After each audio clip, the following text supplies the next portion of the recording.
Hai, shalom semuanya. Kembali lagi di YYM Podcast, tempat kita ngobrol santai seputar iman, hidup, dan hal-hal yang deket banget sama keseharian anak-anak muda. Bersama saya, Angeline Roberts, sebagai host YYM Podcast kali ini. Nah, kali ini aku gak sendirian, karena ditemenin sama dua bapak penatua yang udah sering diajak diskusi tentang hal-hal rohani dan jujur sering banget kasih insight yang dalam tapi tetap gampang dipahami. Nah, topik kita kali ini kita bakal bahas tentang larangan dan ketaatan. Aku yakin kita udah sering banget dengar topik ini di keseharian kita, tapi kita nggak tahu udah benar belum POV kita terhadap larangan dan ketaatan. Jangan-jangan selama ini kita mikir kalau larangan itu beban dan ketaatan itu cuman karena takut dosa. Oke, sebelum lanjut untuk bahas tentang larangan dan ketaatan, kita perkenalan dulu sama Bapak Penatua kita ya. Oke Om, boleh perkenalan diri dulu? Dimulai dari Om. Baik, shalom. Saya Sore Tua Sihombing, Penatua di gereja ini. Terima kasih. Salam, saya Jotam Selaban, Penatua di GPT Jalan Panci. Oke, nah Om, kita ada beberapa pertanyaan. Pertanyaan yang pertama itu tentang apa perbedaan larangan dan ketaatan? Ya, baik Kak Angel, memang ini antara larangan dan ketaatan ini bisa beririsan sebenarnya, tapi secara pengertian sederhana menurut saya nih, bahwa larangan itu adalah suatu ajakan atau perintah, lebih tepatnya perintah untuk tidak dilaksanakan. Itulah larangan, baik dalam sekuler, misalkan larangan untuk melanggar peraturan, bahkan di dunia kerohanian, kita sebagai umat Kristen, larangan untuk melanggar firman Tuhan. Jadi kalau larangan itu ya sebuah perintah untuk tidak dilakukan atau untuk dijauhi, dihindarkan. Sedangkan yang kedua tadi, ketaatan sebagaimana tema kita. Taat atau ketaatan ini ketika kita dalam konteks menjauhi larangan itu, seperti misalnya jangan berdusta ya, itu kita sudah bisa masuk di yang disebut ketaatan tadi.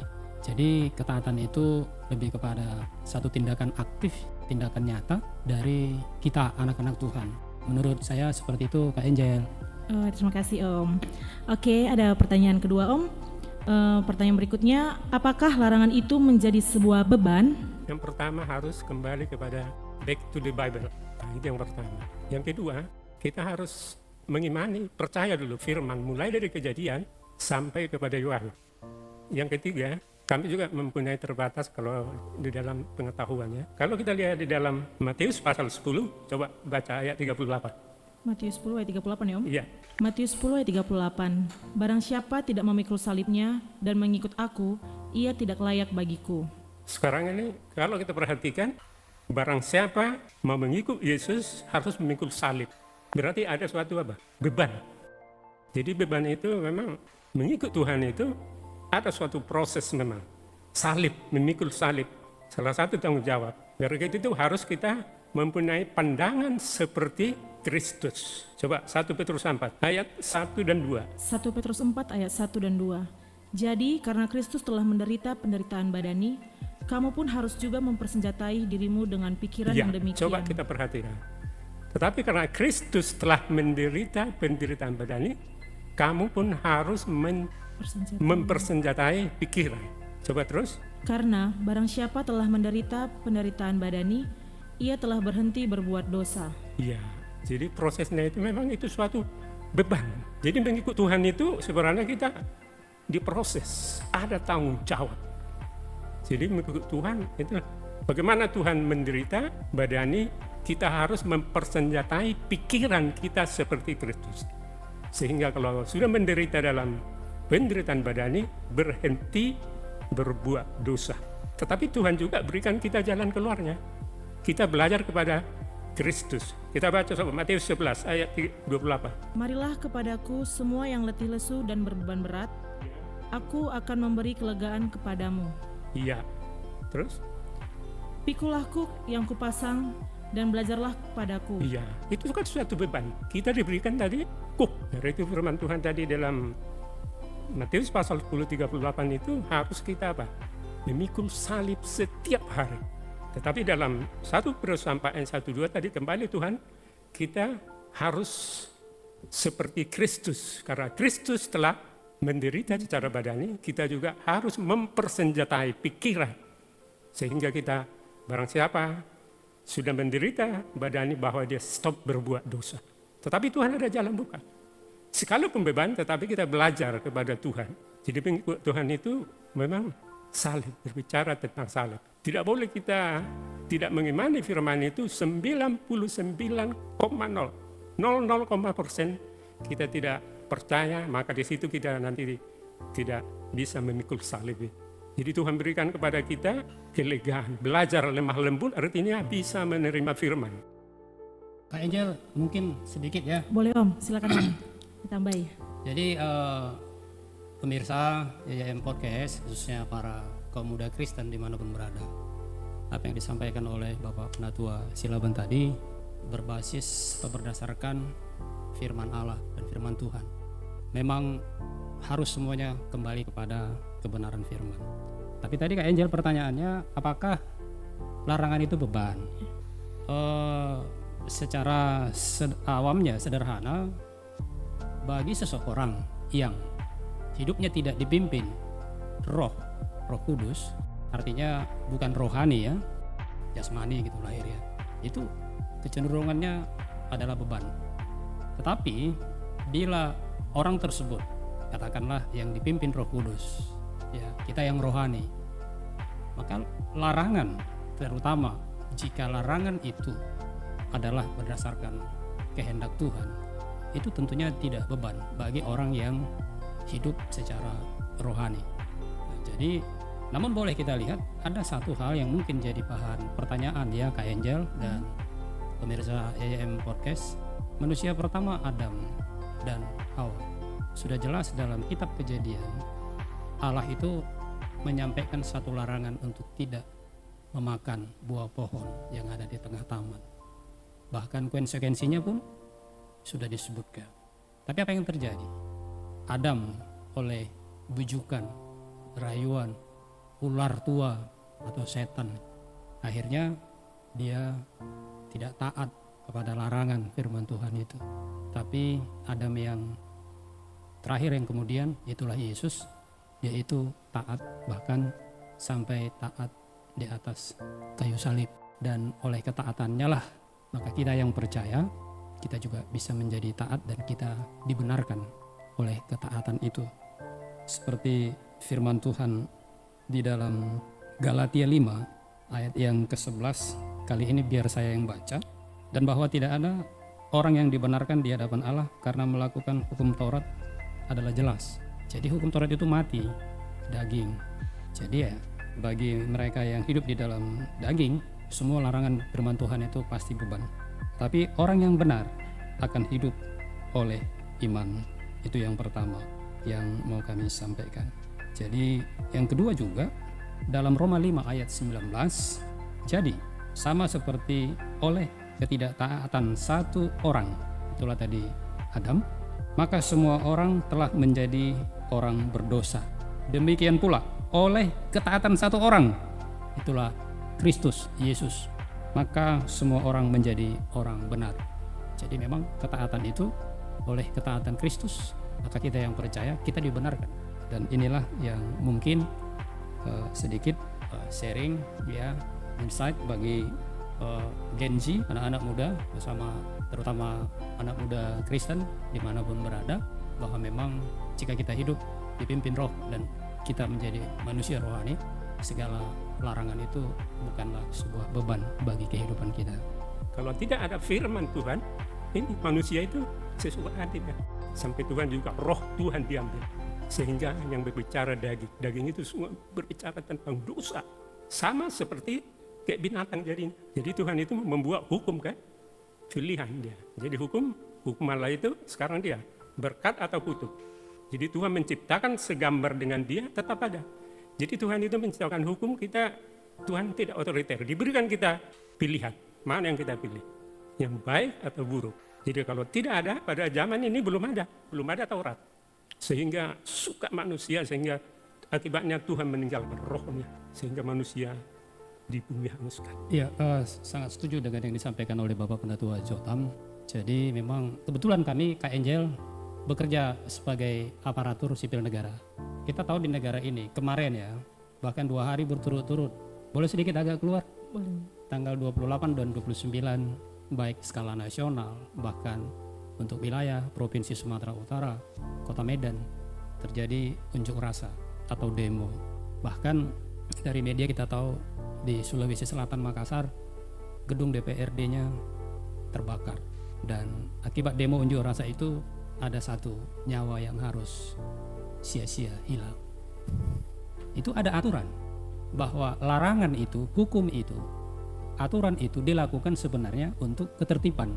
Jadi jelas jika tidak ada hukum, tidak ada law, tidak ada aturan, tidak ada wahyu, Amsal 19 ayat 8 tadi mengatakan, ayat 9, menjadi liarlah rakyat. Maka di republik kita ini pun di dunia pendidikan kayak baik SMA, SMP, perguruan tinggi, di dunia lingkungan kerja, apalagi masyarakat, bahkan sampai di penggembalaan di gereja, semua ada aturannya. Supaya apa?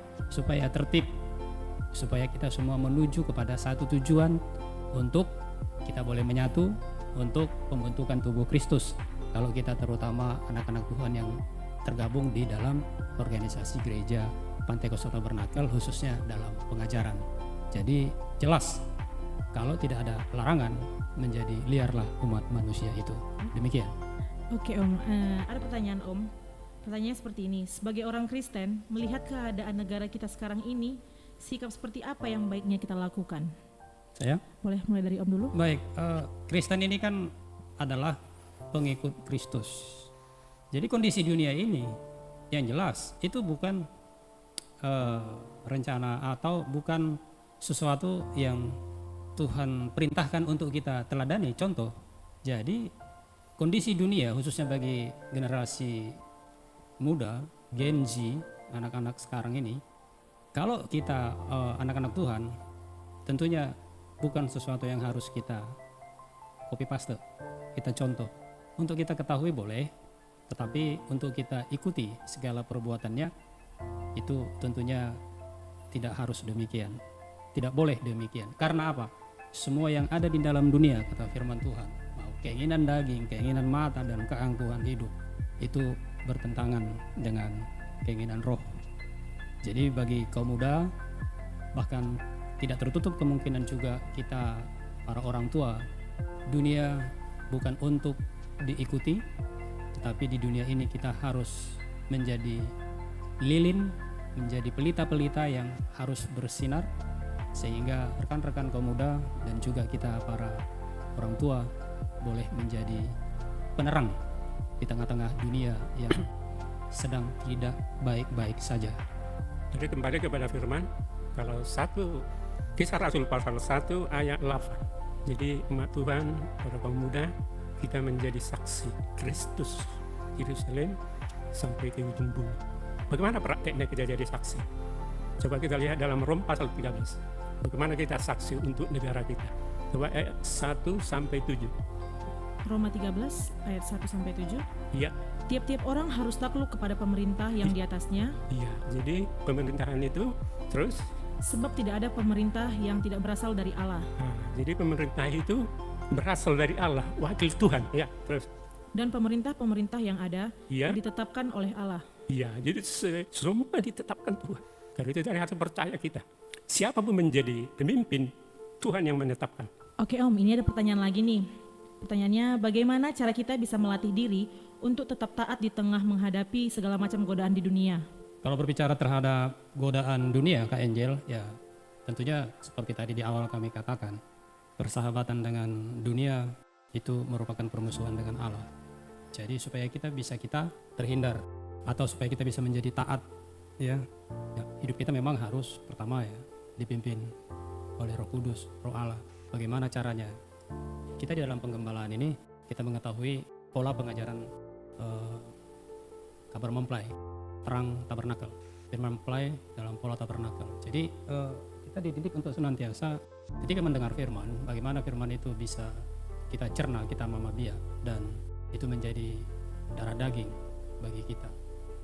Dan kita juga dididik tidak hanya sebagai pendengar dan pelaku, tapi juga kita bagaimana bisa memiliki keterhubungan dengan Tuhan, tentunya ini dalam arti doa.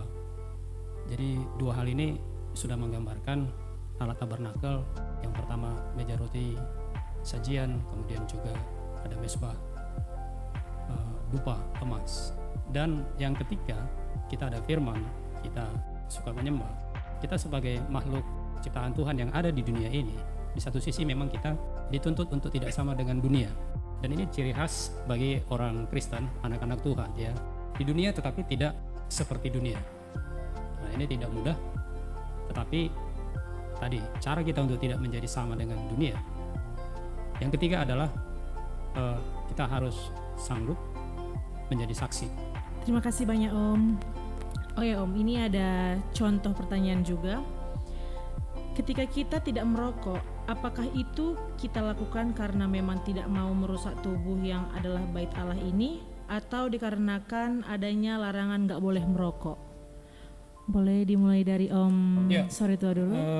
Terima kasih Kak Angel. Ya. Jadi itu memang ya tertulis firman Tuhan itu. 1 Korintus 3 ayat 16. Coba Kak Angel kali ini boleh baca dong. 1 Korintus 3:16 soal larangan kenapa ya. 1 Korintus 3 ayat 16. Tidak tahukah kamu bahwa kamu adalah bait Allah dan bahwa roh Allah diam di dalam kamu? Jika ada orang yang membinasakan bait Allah, maka Allah akan membinasakan dia. Sebab bait Allah adalah kudus dan bait Allah itu ialah kamu. Oke, sebenarnya masih lagi ada 1 Korintus pasal 6 ya, kalau nggak salah ayat 19. 6 ayat 19 tentang ini bait Roh Kudus, bait Allah. Silakan. 1 Korintus 6 ayat 19. Atau tidak tahukah kamu bahwa tubuhmu adalah bait Roh Kudus yang diam di dalam kamu, Roh Kudus yang kamu peroleh dari Allah, dan bahwa kamu bukan milik kamu sendiri? Ya, jadi soal larangan merokok, apakah itu karena firman Tuhan atau karena kewajiban atau ketakutan ya? Iya, ketakutan. Jadi sebagai informasi, untuk beberapa ajaran keyakinan lain, merokok itu bisa dibilang merokok enggak dosa, atau begini, tidak merokok juga tidak dosa, tidak ada pahala, seperti itu. Bagi kita tentunya tidak ada tertulis secara detail tentang rokok. Dan sebagai sedikit agak melebar Kak Angel, rokok ini kan mengandung unsur, kalau kita coba urai zat-zat kimia yang ada pada rokok itu, dia ada unsur zat nikotin, ada tarnya. Ini yang menimbulkan seseorang jika mencoba merokok 1 kali, 2 kali, akhirnya bisa menjadi pecandu. Kalau sudah kategori pecandu, itu secara rohani dia sudah terikat. Orang yang terikat berarti dia bukan merdeka, bukan bebas, berarti hamba. Hamba siapa? Ya kalau nggak hamba Tuhan ya hamba kejahatan, hamba daging. Dan sudah jelas rokok itu yang dirusak adalah tubuh kita.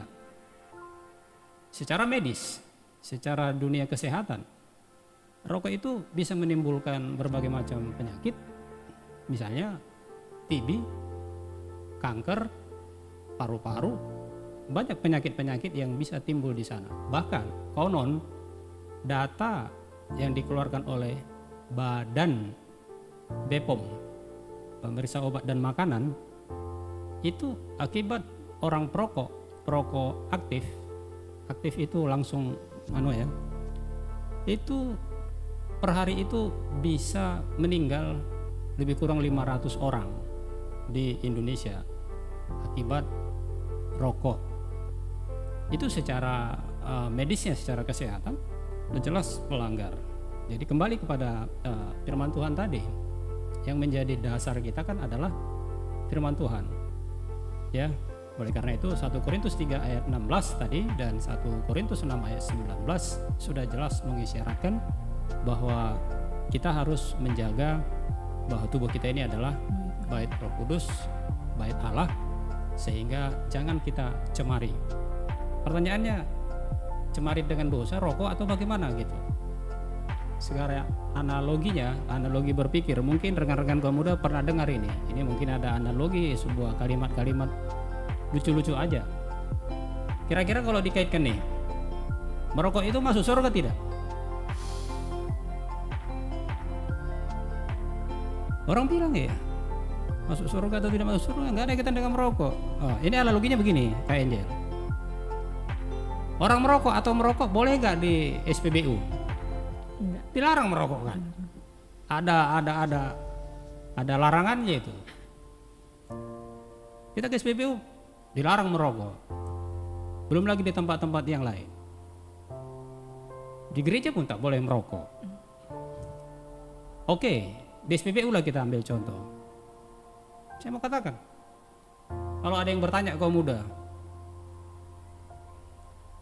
apakah kalau merokok tidak masuk surga? Kaum muda, kalau SPBU saja melarang orang merokok, melarang masuk orang merokok, apalagi kerajaan surga. Nah itu sederhana. Jadi jangan membenarkan suatu kebiasaan, apalagi sekarang ini ya, gaya hidup. Nah, mungkin ada yang versi baru ini, karena rokok sekarang sudah pakai semacam vape.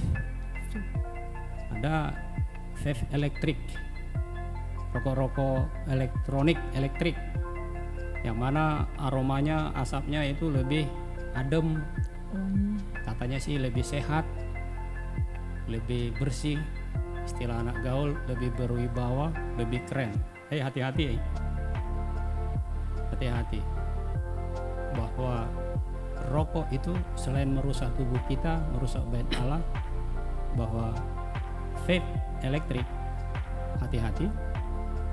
Pada acara sesi terakhir ini mungkin kami sampaikan, kami bertugas sebagai ASN di salah satu lembaga negara, PNN, bahwa rokok itu bagian dari narkoba. Maka kalau seseorang menggunakan narkoba, akal sehat, akal sadar seseorang setelah pakai narkoba menjadi tidak sadar akalnya, sehingga tindak tanduknya, perbuatannya akan dilakukan di bawah akal sadar, artinya menjadi tidak normal. Jadi hati-hati bahwa larangan atau ketaatan kita untuk tidak merokok secara lahiriah kesehatan saja itu sudah menguntungkan seseorang, apalagi secara rohani sudah jelas itu dilarang. Jadi kembali kepada kaum muda, tapi kami yakin bahwa apapun yang mencemari bait Allah, tubuh kita adalah bait Allah, bait Roh Kudus. Mari kita jaga sehingga kita tidak sia-sia dalam mengikut Tuhan. Ya, Terima kasih banyak Om. Oke teman-teman, kita akan mendengarkan closing statement dari Om Jotham Silaban dulu, boleh Om? Ya, terima kasih. Kalau kita kembali kepada firman tadi, kita harus bergembala secara fisik dan digembalakan oleh firman. Di dalam penggembalaan ini, disinilah kita timbul iman. Di sini kita dipelihara, diteguhkan, dikuatkan, dikokohkan oleh firman. Sehingga apapun masalah kita, iman itu nanti membentengi kita dari segala perkara-perkara kenajisan yang dari dunia ini.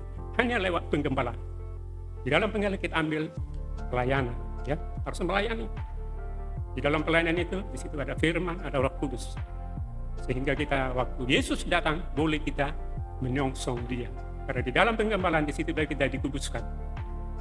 Karena tanpa kekudusan, tanpa kebenaran, tanpa kasih, kita tidak akan berjumpa dengan Tuhan. Tetapi lewat penggembalaan yang memakan firman setiap saat, maka di situ kita boleh dilindungi oleh Tuhan. Kalau akan dilindungi dari dosa. sehingga kita boleh menyongsong Dia apabila datang akhir dua dan sebagainya. Puji Tuhan, amin. Oke, terima kasih Om. Boleh dari Om Sorito Siombing? Ya, closing statement ini ya. Iya, closing statement Jadi Om. kembali ke tema, kalau menurut saya larangan itu tidak bisa membuat kita atau tidak bisa membawa kita kepada kebenaran termasuk kesempurnaan. Kalau larangan itu tidak diindahkan. Sekalipun diindahkan belum tentu bisa membuat kita benar. Karena ada orang mengikuti melaksanakan larangan karena rasa takut atau rasa segan untuk tidak mengindahkannya. Tapi kalau ketaatan, sama tadi di dalam firman Tuhan yang sudah kami sampaikan dalam surat Roma pasal yang kelima ayat 19, oleh ketaatan satu orang, itulah Yesus Kristus Juru Selamat kita, itu mampu membuat semua orang yang percaya kepadanya hidup di dalamnya, di dalam kebenaran. Jadi ketaatan itu bisa membuat seseorang atau hidup kita ada di dalam kebenaran. Itu kesimpulan atau statement closing dari kami. Semoga YM Podcast GPT Panci ini semakin jaya ke depan dan boleh semakin menjadi berkat bagi para pemirsa, bagi pada anak-anak muda Kristen dimanapun berada. Shalom. Oke, terima kasih banyak Om Sorito Siombing dan Om Jotham Silaban. Oke, sekian podcast YM kali ini. Luar biasa banget sharing dari Bapak Penatua kita.